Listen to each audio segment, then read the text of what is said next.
Imagine waking up to the metallic snip of bolt cutters echoing through your quiet suburban cul-de-sac, only to find your nosy HOA president, all puffed up like a self-important peacock, hacking away at your perfectly compliant backyard fence. That's the nightmare that kicked off for Alex, a mild-mannered software engineer who'd just moved into Willow Creek Estates, a so-called idyllic neighborhood in suburban Ohio where the air smelled of fresh-cut grass and simmering resentment. But Alex wasn't the type to explode, no. He watched from his kitchen window, phone in hand, recording every absurd swing of those cutters, knowing this guardian of community standards was about to dig her own grave. It started innocently enough, or so it seemed. Alex had installed a modest vegetable garden in his backyard, complete with a low wooden fence to keep out rabbits. Nothing flashy, just tomatoes and herbs thriving under the sun. Enter Marjorie, the HOA board president, a rotund busybody in her late 50s with a clipboard perpetually glued to her hip and a voice that could curdle milk. She knocked on his door one sunny afternoon, her smile as fake as her highlights. "Mr. Thompson," she cooed. "Our covenants clearly state fences must be uniform, vinyl only. No wood. It's for the aesthetic harmony. You understand. We can't have your rustic eyesore lowering property values." Alex nodded politely, explaining he'd checked the rules and got a variance approval from the board's online portal months ago. Marjorie's eyes narrowed. "Well, variances are for special cases, not for every Tom, Dick, or gardener playing farmer in suburbia." She left with a huff. But Alex sensed the storm brewing. He'd heard whispers from neighbors about her petty vendettas, like finding old Mrs. Patel for unauthorized bird feeders. Things escalated faster than a HOA meeting gone rogue. Whispers turned to outright smears. Marjorie rallied her clique at the next community gathering, a potluck where deviled eggs hid devilish gossip. "That new guy's turning his yard into a farm," she stage whispered to a group of wide-eyed retirees, her voice dripping with faux concern. "Next thing you know, chickens and manure everywhere. Think of the children. And did you hear? He's probably hiding something shady back there." Rumors flew.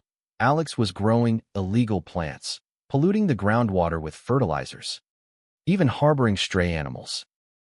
Fines started arriving in his mailbox: $50 for unsightly vegetation, $100 for non-compliant enclosure. Alex stayed silent, but he documented everything: emails, photos, even a spreadsheet tracking Marjorie's own violations, like her oversized holiday decorations that stayed up until Easter. "Patience," he muttered to himself, "is the best fertilizer for revenge." When his garden hose mysteriously got slashed overnight, he installed discreet cameras, capturing Marjorie's minivan lurking nearby. For the community's safety, she'd later claim. But the footage told a different tale. The boiling point hit one Tuesday morning when Alex found a gaping hole in his fence, 20 feet of wood splintered and tossed aside like yesterday's trash. His prized tomato plants were trampled, and a note pinned to the gate read, "Comply or face eviction, HOA enforcement." Marjorie stood there, bolt cutters in hand, her face flushed with triumphant glee. "This is what happens when you ignore the rules.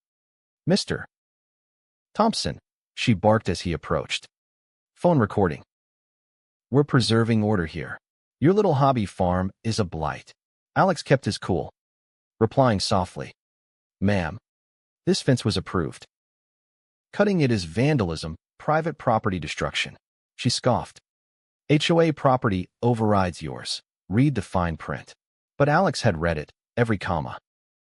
He called the county sheriff right then, watching her smug grin falter as sirens wailed in the distance. "Oh, it's just a misunderstanding," she stammered to the arriving deputy, her voice cracking like cheap vinyl. "I'm enforcing community standards." In the end, the scales tipped deliciously. The sheriff cited Marjorie for criminal mischief, and Alex's evidence pile, videos, emails, Even neighbor testimonies about her own rule-breaking, like her unpermitted shed, landed in the HOA's annual audit. Turns out, Marjorie had been skimming dues for personal beautification projects, aka her gaudy lawn gnomes. The board ousted her in a humiliating vote. Her pleas of, "But I was just maintaining harmony," falling on deaf ears amid snickers. Alex's garden flourished anew, and the neighborhood breathed easier without her iron fist. As she slunk away, defeated, Alex whispered, "Checkmate. Marjorie, turns out, rules apply to tyrants too." Was Alex the real villain for playing the long game? Or was Marjorie's order just a mask for her power trip?